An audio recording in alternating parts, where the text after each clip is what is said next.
আসসালামু আলাইকুম এভরিওয়ান, আমি সীমা পারভিন ব্লগসে আপনাদের জন্য নিয়ে চলে আসলাম আরও একটি নতুন ব্লগ নিয়ে। আশা করি আগের মতো আজকের ব্লগটিও আপনাদের দেখতে ভালোই লাগবে। ঘুম থেকে উঠে হঠাৎই ইচ্ছে হলো যে বাইরের পরিবেশটা আপনাদের মাঝে একটু শেয়ার করে ফেলি। আমাদের বাড়ির সামনে অনেকটা জায়গা আছে আর সেখানে অনেকগুলো গাছপালা লাগানো আছে। ফুল ফল থেকে শুরু করে বিভিন্ন ধরনের গাছ লাগানো আছে, কারণ আমার দিদা আবার গাছপ্রেমী মানুষ আর আমরাও গাছপালা ভালোবাসি। যে ছাগলটা দেখতে পেলেন ওটা আমাদের কুরবানি খাসি, মানে 12 মাস পোষার পরে কুরবানি দেওয়া হয়। রং করার পরে আপনাদের মাঝে আমাদের বাড়ির কোনো ভ্লগে শেয়ার করা হয়নি, তো দেখতেই পেলেন বাইরে থেকে রং করার পর আমাদের বাড়িটা দেখতে কেমন লাগছে। আর আপনারা যদি আমাদের বাড়ির হোম ট্যুর চান তাহলে অবশ্যই কমেন্ট করবেন। আপনাদের কমেন্ট পেলে আমি কিন্তু হোম ট্যুরটা বানাবো। সকালবেলায় নিজে একটু চা খেয়ে নিলাম, আর আব্বু রাত্রিবেলায় নিয়ে এসেছিলো ক্রিম দেওয়া পাউরুটি, তো সেটা দিয়ে চা খেতে বেশ ভালোই লাগলো। আজকে আমার শরীরটা ভীষণ খারাপ, তাই কাজকর্ম আমরাই সবই করছি। সকাল সকাল আব্বুর জন্য ব্রেকফাস্ট বানিয়ে দিচ্ছি। আব্বু কোনোদিন ওটস, কোনোদিন কর্নফ্লেক্স, আবার কোনোদিন এই ছাতু খায়। এই ছাতুটা ছোলার ছাতু, অল্প একটু লবণ, একটু চিনি আর জল দিয়ে গুলিয়ে এইভাবে দিয়ে দিই।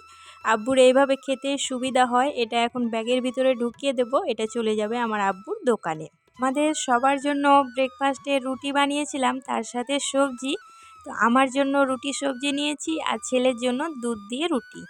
আসলে ও সকাল সকাল ঘুম থেকে উঠে কিছুই খায়নি, তাই এখন ব্রেকফাস্টে ওকে দুধ রুটি দেওয়া হচ্ছে। ও আবার মাঝে মধ্যে দুধ রুটি খেতে ভালোই বাসে।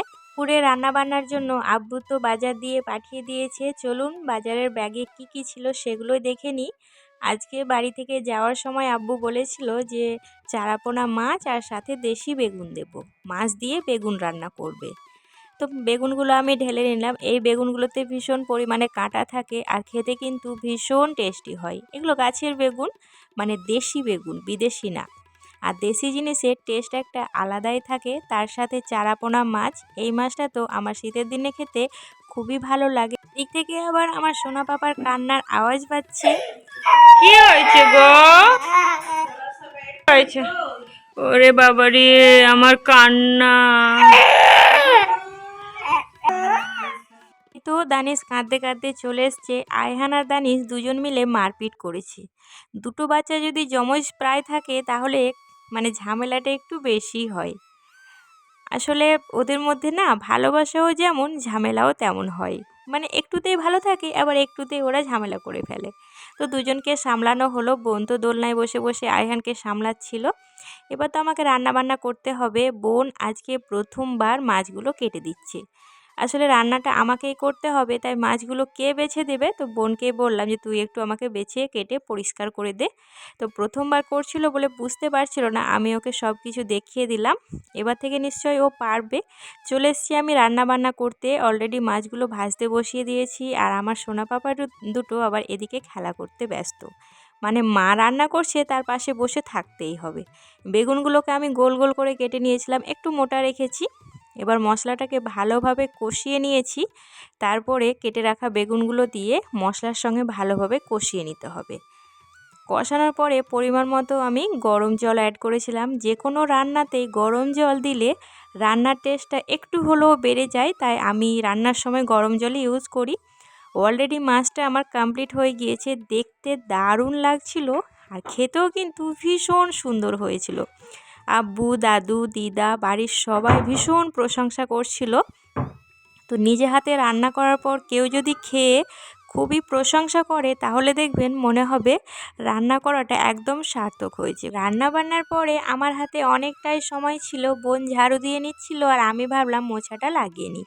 বোন বলছিল ওই লাগিয়ে নেবে, তবে আমি লাগিয়ে নিলাম যেহেতু আমার হাতেও সময় ছিল। আমাদের বাড়িটা না বিশাল বড়, মানে মোছা লাগাতে লাগাতে অনেকটা সময় চলে যায়। মোছা লাগানো কমপ্লিট। এরপরে আমি কলপাটটাকে সুন্দরভাবে ধুয়ে নেব, তারপর স্নান করে সবাই মিলে ভাত খাবো। আর দানিশকে তো আমি স্নান করিয়েই দিয়েছি, যেহেতু শীতের দিন একটু সকাল সকালে স্নান করিয়ে দিই। 11টা নাগাদ ওদেরকে স্নান করিয়ে দিই, যেন ওরা একটু রোদের মধ্যে খেলাধুলো করতে পারে। আর সকাল সকাল স্নান করালে একটা কি সুবিধা হয় বলুন তো, রোদটা ওই একটার মধ্যেই থাকে আর একটা পর্যন্ত রোদটা ওদের গায়ে লাগে, ভিটামিন ডি এর অভাবটাও পূর্ণ হয়। শীতের দিনে বাচ্চাদের একটু এক্সট্রা কেয়ার নিতে হয়, যেটা মা হিসেবে সবার নেওয়া উচিত। এরপরে তো আমি স্নান করে খাওয়া দাওয়া করব। সারাদিন আর কোনো ভিডিও আপনাদের মাঝে শেয়ার করিনি, একেবারে চলে এসেছি সন্ধেবেলায়। বোন অফিস থেকে ফেরার পথে আমাদের জন্য অনেক কিছু নিয়ে এসেছিল, ঝালমুড়ি, তার সাথে পেঁয়াজি, বেগুনি, নিমকি, সিঙ্গারা, জিলিপি, মানে অনেক কিছু নিয়ে এসেছিলো। তো এখন সবাই মিলে আমরা এগুলো খেয়ে নেব। তো আপনাদেরকে ছোট্ট একটি কথা মনে করিয়ে দিই, আপনারা এই পর্যন্ত আমার ভিডিওটি যারা দেখে এসছেন অবশ্যই একটা লাইক করবেন, চাইলে একটা সুন্দর কমেন্ট করতে পারেন, আর আমার চ্যানেলটিকে সাবস্ক্রাইব করে পাশে থেকে যেতে পারেন। কারণ আমরা একে অপরকে সাপোর্ট না করলে কখনোই কিন্তু নিজের লক্ষ্যে পৌঁছাতে পারবো না। সবাই ইউটিউবে অনেক স্বপ্ন, শখ, আশা নিয়ে কাজ করতে আসে। আমি চাই যেন সবার শখ স্বপ্নগুলো পূরণ হোক, তবে একে অপরকে সাপোর্ট না করলে কখনোই হবে না। আমি আবার একটু চাও খেয়েছিলাম। রাত্রিবেলায় যখন ঘুমাতে আসি তখন মশারিটা টাঙানোর পরেই আমার দানিশ পাপা এইভাবে প্রত্যেক দিন মশারিটাকে সুন্দরভাবে বিছানার সাথে গুজে দেই, যেন আমরা আরাম করে ঘুমোতে পারি। তারপরেও ঘুমায়। আমার ছোট্ট বাচ্চাটাও অনেক কাজ করে। আজকের ভিডিওটা এখানে শেষ করলাম। আল্লাহ হাফিজ।